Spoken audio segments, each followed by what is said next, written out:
कुंदड़ा जी, चेन्नई से। राधे राधे महाराज जी। महाराज जी, मैं ये पूछना चाहती हूँ कि सातों जन्म में मुझे जो अभी पति सेम वही मिल सकते हैं? नहीं। वो बहुत प्यार करते हैं महाराज हाँ जी, तो बहुत अच्छे हैं। नहीं मिल सकते। ये गारंटी से हम कह रहा हूं, ये कोई फिल्मी स्टेज थोड़ी है, ऐसा थोड़ी है। ऐसा नहीं हो सकता। हाँ, एक उपाय हो सकता है। यदि आप भगवान की आराधना करें और भगवान से वर मांगे कि जो मेरे पति हैं ये 7 जन्म तक हमारे पति बने, और वो आशीष दे दे, वरदान दे दे, तो ये संभव हो सकता है, अन्यथा नहीं। क्योंकि दोनों के कर्म अलग अलग हैं, एक कर्म नहीं है दोनों का। दोनों के कर्म अलग अलग हैं, दोनों का प्रारब्ध अलग अलग है, दोनों के संचित अलग अलग हैं। तो इस जन्म में जो पति बना है वो अगले जन्म में पति बने या पुरुष बने बिल्कुल आवश्यक नहीं। जैसे हम एक घटना तुम्हें सुना रहे, एक की पत्नी बड़ी भक्त थी, वो पत्नी पर बहुत प्यार करते थे, पर पत्नी गुरुजी की आज्ञा से चलती थी, पर उनको संतों से कोई प्यार नहीं था, वो पत्नी से प्यार करते थे। तो एक दिन पत्नी ने बहुत प्रेम से उनसे कहा कि हमारी एक बात मानोगे, आप हमारे गुरुजी से दीक्षा ले लीजिए, क्योंकि हम दीक्षित हैं और आप दीक्षा नहीं लिए तो हमारा आपका प्रेम अधूरा। उन्होंने कहा ठीक है, बुलाओ गुरुजी को। गुरुजी को बुलाया और दीक्षा लेने के लिए गंगा स्नान करने के लिए चले, तो गांव के 2-4 लोग मिले, बोले आज ये धोती टांग के कहां जा रहे हो? बोले यार पत्नी कह रही दीक्षा ले लो, गुरुजी आ गए तो गंगा स्नान। अरे, और वो धोती लेके वापस आ गए, बोले नहीं लेना मुझे दीक्षा।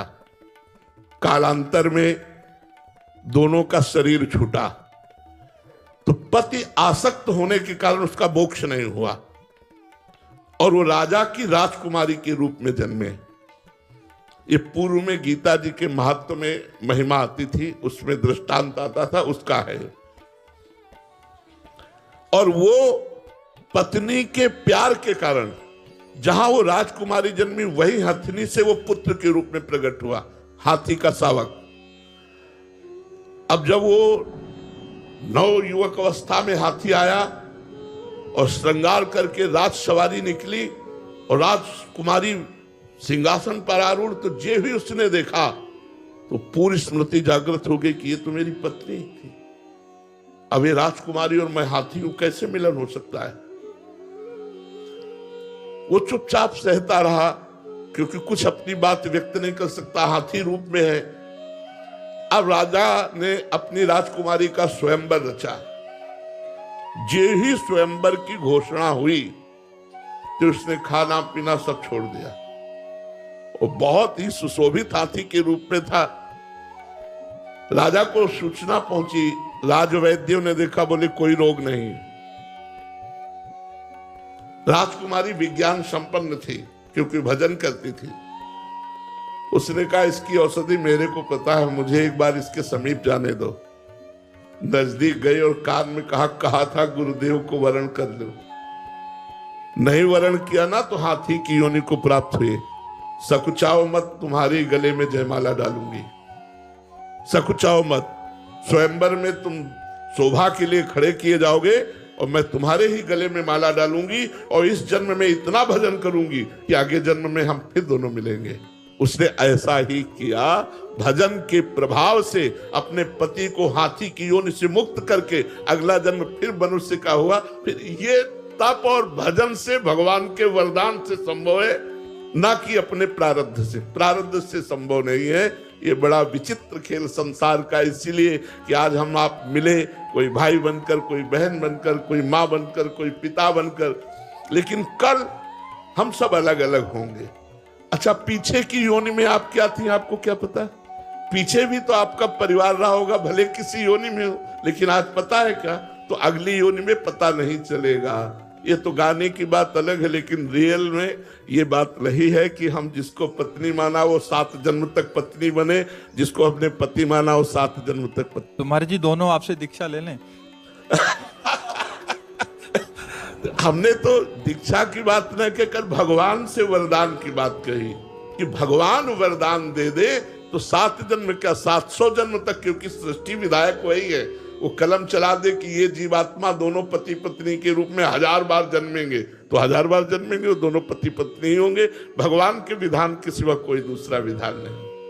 नितिन कुमार वर्मा जी दिल्ली से। राधा वल्लभ श्री हरिवंश महाराज जी, गुरुदेव, जब आपकी कृपा से सभी शिष्यों को समान शिक्षा मिलती है सत्संग या आपके सानिध्य से, तब भी परोक्ष में सब सफल क्यों नहीं हो पाते? क्या ये शिक्षा को पूर्ण संस्कार, कर्म या भगवत कृपा का भेद है? अपना प्रयास, शिष्य का अपना प्रयास। मंत्र कितना जपते हो, मंत्र जपते हुए कितनी सावधानी रखते हो, ये 2 बातें।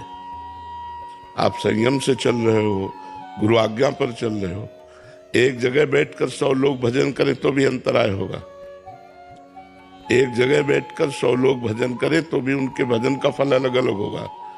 कौन कितना ध्यान देकर जप रहा है, कौन कितनी पवित्रता से जप रहा है, कौन कितने भाव से जप रहा है। तो इसलिए सबकी एक गति नहीं हो सकती, सबका एक निर्णय नहीं हो सकता, क्योंकि मति भिन्न भिन्न है, भाव भिन्न भिन्न है, सोच भिन्न भिन्न है, आचरण भिन्न भिन्न है, उद्देश्य भिन्न भिन्न है। सबका उद्देश्य भगवत प्राप्ति थोड़ी है। तो इसलिए सबका समान भाव से कल्याण नहीं हो पाता। जो जितनी लगन से भजन करता है, उद्देश्य परिपक्व रख के, उतना आगे बढ़ता जाता है। मान लो आप लोग तो गृहस्थ हैं, जो विरक्त हैं, उनमें से बहुत से विरक्त ऐसे हैं जो उन्नति को प्राप्त हो रहे हैं, और बहुत ऐसे हैं जो जहां हैं वहीं रह रहे, और बहुत ऐसे हैं जहां थे वहां से गिर गए। 3 प्रकार के, एक जो जहां थे वहां से उन्नति को प्राप्त हो रहे हैं, एक जो जहां है वो वहीं है, और एक जो जहां थे वहां से नीचे गिर गए। तो उनमें प्रधानता तो आपकी हुई ना।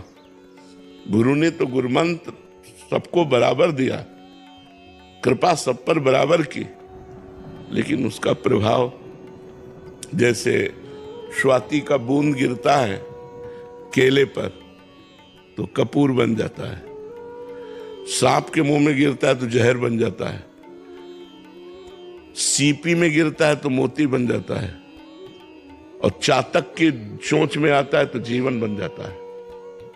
स्वाति की बूंद में तो कोई दोष है नहीं, पात्रता में है। जो नीचे पात्रता में आया वही उसका स्वरूप बन गया। तो गुरुमंत्र बराबर सबको दिया जाता है, पर आपका उद्देश्य, आपकी लगन, आपकी पवित्रता, आपकी जितेंद्रियता उसमें काम करती है। यदि आप सही ढंग से चल रहे हैं तो आपकी आध्यात्मिक उन्नति होना आपको अनुभव में आने लगेगा। मेरा मन प्रसन्न हो रहा है, भगवान प्रिय लगने लगे, सबसे प्रेम व्यवहार का बर्ताव होने लगा, आनंद ही आनंद। तो निगेटिव विचार शांत होते चले जा रहे हैं। तो ये सबका नहीं है, क्योंकि वो भजन ही नहीं करते और संयम से नहीं चलते। मनमानी आचरण तो फिर कैसे होगा? समझ पा रहे हैं आप? देवांश प्रताप जी आगरा से।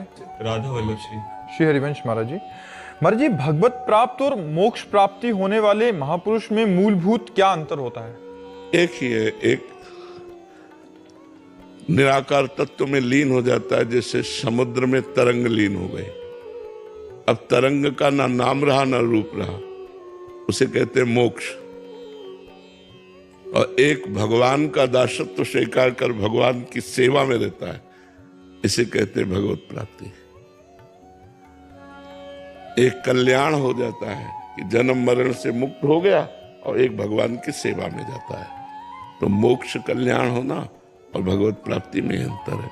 अब जैसे राम जी का उपासक है तो साकेत धाम जाकर सिया राम की सेवा करेगा, राधे श्याम का उपासक है तो गोलोक वृंदावन धाम में, भगवान शिव पार्वती का उपासक है तो कैलाश में, और मोक्ष की अभिलाषा रखता है तो मुक्त हो जाएगा और तत्व स्वरूप भगवान में एक हो गया, लीन हो गया। जैसे एक बोरे में 2 चीटा लगे हैं चीनी के, तो एक चीनी के साथ कढ़ाई में जाकर चीनी में औट गया, और एक बोरे के किनारे लगा हुआ उसका स्वाद ले रहा है। तो वो जो औट गया वो मोक्ष है, और जो स्वाद ले रहा है वो भक्ति रस है, वो है भगवत प्राप्ति। तो उत्तम कौन रहा, जो चीनी बन गया वो, या जो चीनी का स्वाद ले रहा है वो? हाँ, इसीलिए प्रेमी जन मोक्ष को भी ठुकरा देते हैं।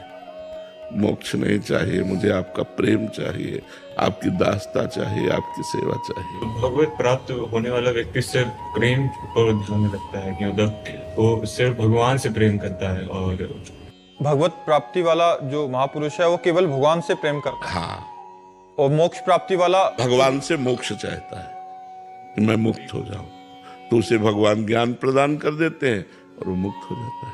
समझ में आ गई बात आपकी? सुनील जी विशाखापट्टनम से। राधे राधे महाराज जी शरणागति शब्दों में आसान सी लगती है पर जीवन में मुश्किल होती है। वास्तविक भोगों की प्रियता के कारण जो हमारी इंद्रियों को विषय प्रिय लगते हैं, उन्हें भोगने में सुख का अनुभव होता है, भ्रमात्मक, सत्य नहीं, भ्रमात्मक। जैसे स्वप्न में हमें कोई सुख मिला तो जागरण पर उसका कोई महत्व नहीं रहता, ऐसे ही जागृत में जो सुख मिल रहा है ज्ञान होने पर कोई महत्व नहीं रहता। अज्ञान के कारण भोग प्रियता हमारी बढ़ गई है, और भोग प्रियता देहाभिमान के कारण बढ़ गई है। देहाभिमान होने के कारण शरणागति बहुत कठिन जान पड़ती है। शरणागति जैसा कोई साधन ही नहीं है। सर्वश्रेष्ठ भगवत प्राप्ति का साधन शरणागति है, भगवान की शरण में। मैं जैसा भी हूं, नीच हूं, पापी हूं, पतित हूं, पर हे नाथ मैं आपकी शरण में हूं। हमारा तुम्हारा संबंध है स्वामी। आपने कहा ममैवांशो जीवलोके, तो मैं आपका अंश हूं, और वैसे भी अगर मैं पतित हूं तो आप पतित पावन हैं, मैं दीन हूं तो आप दीन बंधु हैं, मैं भिखारी हूं तो आप दाता हैं। स्वामी हमारा आपका संबंध है, मैं कैसा भी हूं लेकिन मैं आपका हूं। यहां से शरणागति प्रारंभ होती है और यही पूर्ण हो जाती है। जब तत्वता हृदय में बात आ जाएगी तो पूर्ण हो जाएगी। अभी वाणी से है तो वचन से प्रारंभ हुई और हृदय में उतर गई कि आपके सिवा मेरा कोई नहीं। बस यहीं से उसका अध्यात्म का जो प्रकाश है वो जागृत हो जाएगा। ज्ञान विज्ञान से संपन्न वो महापुरुष हो जाएगा। भगवान का शरणागत परम ज्ञानी होता है, कोई ज्ञान बकाया थोड़ी रह जाता है। भगवान अपने शरणागत को परिपूर्ण कर देते हैं। तो शरणागति में कठिनता है विषय प्रियता। विषय प्रियता है देहाभिमान के कारण, और देहाभिमान है अज्ञान के कारण। तो हम भगवान की शरण में हो, वो हमें ज्ञान प्रदान करें जिससे विषय प्रियता नष्ट होकर भगवत प्रियता जागृत हो जाए। कठिन नहीं है, कठिन नहीं है, बहुत सरल है, पर विषय प्रियता के कारण बहुत कठिन लगता है। तो हम क्या करें, विषय प्रियता को भी समर्पित कर दे। जैसे हमें कोई पदार्थ, माना जैसे आज हमें गुलाब जामुन खाना है, हाँ ठीक है, अब गुलाब जामुन की व्यवस्था करते हैं अगर हमारे पास है, धन है हाथ है, और ठाकुर जी को भोग लगा देते हैं और नाम कीर्तन करते हैं। भोग लगाने के बाद पा लेते हैं प्रसाद रूप, कोई परेशानी नहीं। हमारी भक्ति भी पूर्ण हुई और हमारी विषय प्रियता भी पूर्ण हुई। हाँ, जो शास्त्र विरुद्ध है, धर्म विरुद्ध है, वो लाख बार मन कहे तो भी नहीं मानूंगा। अगर शास्त्र और धर्म से युक्त है तो एक बार में तेरी बात मान लूंगा। तो मन की विषय प्रियता को भी हम भगवान के चरणों में समर्पित। देखो, शरणागति जैसा कोई सरल साधन नहीं। शरणागति का साधन ऐसे समझो जैसे एक छोटा बालक है, उसे ये पता नहीं कि ये मल है, और मल में खेला और लपेटा और फिर रो के मां की तरफ भाग पड़ा। तो मां ऐसा कहेगी क्या कि पहले इसे स्नान करवाओ, क्योंकि स्नान करवाने वाली वही है। तो मां उसे उसी स्थिति में अपने हाथ में ले लेती है और बाथरूम जाती है और उसे पवित्र करती है, उसे श्रृंगारित करती है। ऐसे ही हम मल लपेटे हुए बालक की भांति भगवान की शरण में चले जाएं, वो हमारे सारे मलों को धोकर अपने लायक बना देंगे। बहुत करुणा सिंधु भगवान है। जो नर होए चराचर द्रोही, आवे सभय शरण तक मोही। चराचर का द्रोह करने वाला पापी भी हो, अपिचेत सुदुराचारो, भजते माम अनन्य भाग, साधुर्य समंतव्या सम्यक व्यवसिता हिस्सा। घोर पापी हो और भगवान की शरण में आ जाए तो कहते हैं उसे महात्मा मानो, क्योंकि मैं महात्मा बनाऊंगा। करो सत्य। हमारा इतिहास साक्षी है इस बात के लिए कि कितने वैश्यागामी, कितने चोर, कितने हिंसक लोग हमारे भगवान की शरण में सत्संग के प्रभाव से आए और महात्मा बन गए, महर्षि बन गए, ब्रह्म ऋषि बन गए, जगत पूज्य बन गए। जहां निंदनीय आचरण थे वहां वंदनीय बना दिया। ये हमारे भगवान की शरणागति है। कोटि विप्र बदला गए जाहू, आए शरण तजो नहीं ताहू। करोड़ों ब्राह्मण का मारने का वध हो, ब्रह्म ऋषियों का वध हो, और वो मेरी शरण में आ जाए तो भी मैं उसे नहीं त्यागता। हमारे भगवान के लिए शरणागति बहुत सरल साधन है। हम जैसे हैं, कामी हैं, क्रोधी हैं, लोभी हैं, विषयनाथ, मैं आपका हूं। बस अजात पक्षायु मातरम खगा, जैसे घोंसले में पंछी का बच्चा अभी पंख नहीं निकला, वो केवल माँ की बाट जो होता है, ऐसे हम केवल भगवान की कृपा की बाट जो है। नाथ मेरे में कोई साधन नहीं, केवल आपकी कृपा से मेरा उद्धार होगा। हे प्रभु, मैं आपकी शरण में हूं। इससे बढ़िया साधन और क्या हो सकता है? शरणागति के लिए कोई नियम थोड़ी है। गंदा बच्चा अपने को साफ ही नहीं कर सकता, माँ का कार्य है साफ करना। तो प्रभु मैं आ गया, हे पतित पावन, मैं पतित होकर आ गया, वो आप पावन कीजिए। बस केवल भगवान की शरण होने की बात है। हमने वो सब ठीक कर लेंगे, पक्का ठीक कर लेंगे। उन्हीं के ठीक किए ही ठीक होता है। अपने कितना ठीक करेंगे, जितना ठीक करेंगे उतना और बिगड़ जाएगा, क्योंकि अहंकार हो जाएगा। ठीक तो भगवान से ही होते, तो हम भगवान की शरण में हो जाए।